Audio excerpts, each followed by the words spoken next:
A wife who can't have kids is worthless. If you don't get pregnant soon, I'll have a child with someone else. Tired of being blamed and bullied every day for our infertility, I divorced my husband. I had married the only son of a family that runs a historic hotel, only to realize they saw me as nothing more than a tool for producing children. After the divorce, I got pregnant with my new husband. After giving birth, I decided to visit my ex-husband's hotel to execute a certain plan. My name is Zena, and I'm turning 35 this year. I married Tony, who's the same age as me, 3 years ago. We met at the hotel where I worked. His family owns a hotel in a tourist area, and he came to my hotel for a 1-year training program to learn a high level of hospitality. Though he was initially puzzled by the different customer service methods, I found his dedication admirable. He seemed to be impressed with my work ethic as well. We got along well, partly because we were the same age, and eventually became a couple after he asked me out. When his training ended and he was about to return to his hometown, he proposed, saying, "I don't want to be apart. Will you come with me?" He had been divorced before, so my parents objected, but we managed to persuade them and got married. His family runs a well-known historic hotel in the area. Currently, his father was the manager, his mother the assistant manager, and his sister a concierge. My husband was in a sort of managerial training position. I thought I would help out at the family hotel after marriage, but his mother told me, "Zena, just be a housewife and give us grandchildren as soon as possible." Apparently, the issue of who would inherit the hotel was a contentious one. The family was divided into 2 factions, one supporting his sister and the other supporting my husband. His sister already had a daughter in middle school, so her faction had the upper hand. His mother, who favored him, was not pleased. "If Tony has a child, everyone's opinion will change, so have a child as soon as possible," she would always say to me. But a year passed, and we still didn't have a child. My husband, who initially said, "We're not getting any younger, so it would be great to have a child soon," started blaming me, saying, "Hurry up, or my sister will become the heir. Why can't you get pregnant?"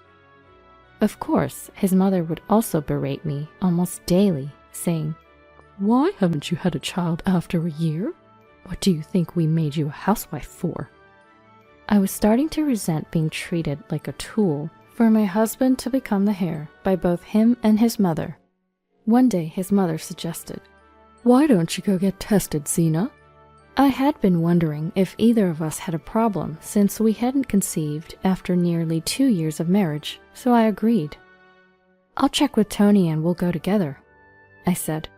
She retorted, "What? You're saying Tony might have a problem? It's your fault we don't have grandchildren." I was angry at her for assuming the problem was solely mine, but I thought if it turned out I was fine, she would encourage him to get tested too. Reputation seemed to be crucial in the hotel business, as even a small rumor could affect it.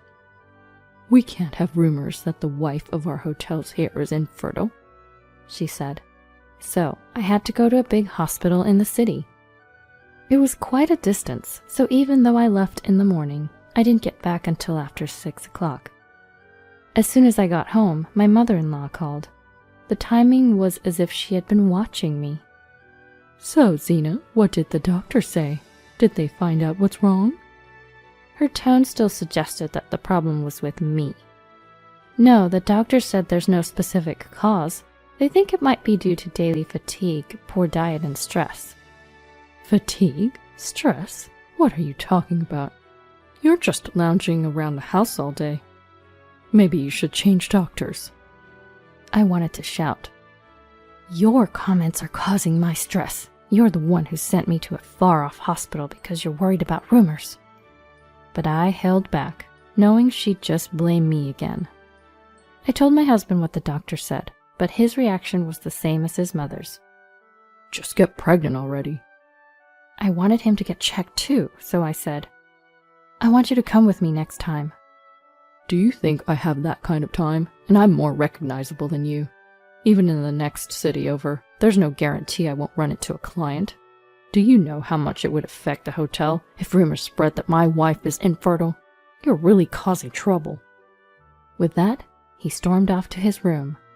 I continued going to the fertility clinic alone. He never once came with me, and whenever I asked him to get tested, he'd just yell, "There's nothing wrong with me." Yet he kept blaming me, saying, "Why aren't you pregnant yet? What's the point of going to the hospital?" His mother was the same. Then one day, as I was on my way to the clinic, I saw my husband at a cafe near the clinic. I thought I was mistaken, but it was definitely him. I was about to walk over, happy that he might be willing to go to the clinic with me, when a woman joined him. They held hands and walked off together. I followed them, and they went into a nearby hotel. I was stunned. I couldn't bring myself to go to the clinic that day, and went straight home. The image of my husband with that woman wouldn't leave my mind. In the evening, as usual, my mother-in-law called. I didn't feel like answering, but she kept calling. Finally, I picked up and she yelled, "Why aren't you answering the phone?" Before I could explain, she bombarded me with questions. "How was the hospital? What did the doctor say? Are you pregnant this time?" I didn't feel like answering any of it and just said, "I took the day off from the clinic." When I said that, she snapped. "You're infertile and you're not even going to the hospital? You're negligent. Come to our home after 10 o'clock tonight when things have settled down." The last thing I wanted was to go to her home, especially today. I didn't want to talk to her more than usual. And more than that, I didn't want to see my husband's face. But then I thought this could be an opportunity. I could tell my in-laws what I saw today, ask them to tell my husband to stop cheating, and to be more proactive about fertility treatment. But things didn't go as planned. When I went to my in-laws' place, both parents and my sister-in-law and her husband were there. "Why didn't you go to your appointment, Zena?" On my way to the clinic, I saw Tony with another woman, going into a hotel. I couldn't bring myself to go to the appointment after that. When I answered my mother-in-law's question like that, Tony sneered at me. "Finally caught on, huh? I thought you knew all along." Come to think of it, he had been going out more often for work events and parties with clients for the past 6 months. While I was lost in thought, my husband continued, "If you don't get pregnant soon, she might beat you to it." As I was left speechless, it was my mother-in-law who responded, "At this point, I don't care who gives me a grandchild. Good for you, Tony, for finding someone. Show me my grandchild soon." I couldn't believe it. Not just my mother-in-law, but my husband who agreed, and my father-in-law and sister-in-law's family who said nothing. "I want a divorce," I said quietly. Any lingering affection for my husband vanished with his last comment. Instead of trying to stop me, he mocked, "How will an infertile housewife like you survive? No one will take you." "But Tony, that's great. Your infertile wife is leaving on her own. It's a good thing you got caught cheating." My mother-in-law seemed delighted. And so I divorced my husband, Tony. The divorce was bad for the hotel's reputation, so my mother-in-law, who had always told me to hide my infertility, suddenly started talking openly about it.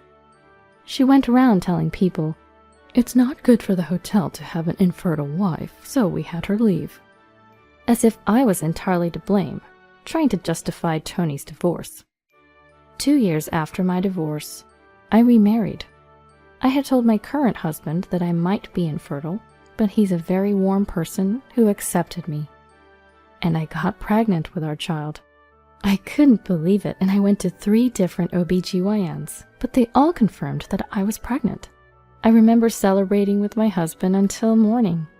We shared our joy, cried, laughed, and then realized we shouldn't be up so late for the baby's sake. During the pregnancy, I took extra care with my diet and exercise to minimize risks due to my age. When our son was born, I was so moved that I forgot all the pain and struggles I had been through. I was grateful to my current husband for giving me the joy of holding a child. Meanwhile, I had been nurturing a plan since my pregnancy.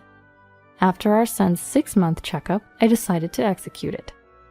Yes, I decided to visit Tony's hotel with my current husband and son. I wondered how many people would remember me in Tony's hometown, but it seemed like more people did than I thought, as some people were glancing at us. When we arrived at the hotel, the assistant manager, my former mother-in-law, greeted us along with the staff. Since my last name had changed after my marriage, no one seemed to realize at the time of booking. "Welcome, thank you for coming all this way, right this way," she said, and the look on her face when she finally looked up and saw me was unforgettable. Her face was a mix of surprise and regret, not a good look for the assistant manager of a historic hotel. Still, she had no choice but to put on a fake smile and instructed the staff to show us to our room. After relaxing in the room for a while, I asked my husband to take our son for a walk for about 2 hours. I told my kind husband that I wanted to have a serious talk with the assistant manager here, as they had helped me in the past. He agreed without hesitation. After they left, I asked the staff to call the assistant manager and Tony, who had been promoted from a trainee manager to the same position as my ex-mother-in-law. About 30 minutes later, the two of them arrived. Tony probably heard about the situation from his mother and was glaring at me as he entered. "I wanted to thank you for the past. Thanks to divorcing Tony, I found someone new and even had a son. We're here to enjoy your hotel." As I said this, my former mother-in-law's face twisted more and more. "You probably didn't give birth to that child. He's from a previous marriage or a relative, right? You don't have to go to such lengths to show off," my ex-husband said as if he knew everything.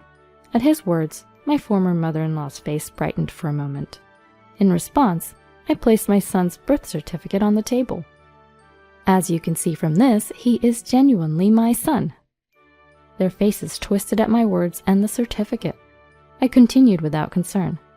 "I just wanted to let you know that I had a son since both of you were so worried about my infertility. Turns out I'm not infertile," I said sarcastically. My former mother-in-law looked at Tony nervously and muttered, "Is that so?" Unable to withstand her gaze, Tony abruptly stood up and left the room. The remaining former mother-in-law also staggered to her feet and mumbled, "Please enjoy your stay," before leaving. It was a completely spiritless appearance, unbecoming of an assistant manager of a historic hotel. I felt satisfied and didn't call them again, but deliberately wandered around the hotel with my husband and son. Some of the staff and guests seemed to remember me and looked at Tony and my former mother-in-law. I was very satisfied. My plan was a huge success. In the hotel business, reputation is everything. Even a small rumor can be a death sentence in this industry. In that area, hotels are packed close together, so one hotel's bad reputation is another hotel's gain. In other words, people eagerly spread bad news about competing hotels. When my ex-mother-in-law found out Tony and I were divorcing, she spread the rumor that I couldn't have kids and that's why we're divorcing to save face. But 2 years later, when I visited the hotel, I had a husband and a son. This made people around us wonder if maybe, just maybe, that rumor wasn't true. And let me tell you, the new rumor spread like wildfire. At the time, Tony was planning to remarry the daughter of a famous hotel owner, and there were talks of a partnership between the hotels. But the rumor reached the ears of that hotel owner, and both the remarriage and partnership deals fell through. Tony's family, who had been renovating parts of the hotel in anticipation of the partnership, now faced financial difficulties. Soon enough, the financial difficulties became another damaging rumor, and their once prestigious hotel was now labeled as a hotel that's only old, with no money or quality to speak of. Most of the staff quit, and even my ex-sister-in-law left her family's failing business to help her husband's company. Now it seems Tony and his parents are struggling to keep the hotel afloat, unable to manage everything. As a result, the number of guests have dwindled, and the business has worsened. Some renovations were abandoned halfway, making the hotel look even shabbier, which led to even fewer guests. Now, if you book in advance, you can pretty much book the entire hotel to yourself. As for me, I'm living happily with my loving husband and adorable son. We're expecting our second child next spring, and I'm enjoying my time as a homemaker, preparing for our new addition. I plan to continue cherishing my wonderful family. As for revenge on my ex's family, I feel somewhat satisfied, but I'm thinking of sending them a greeting card featuring our annual family photo every year.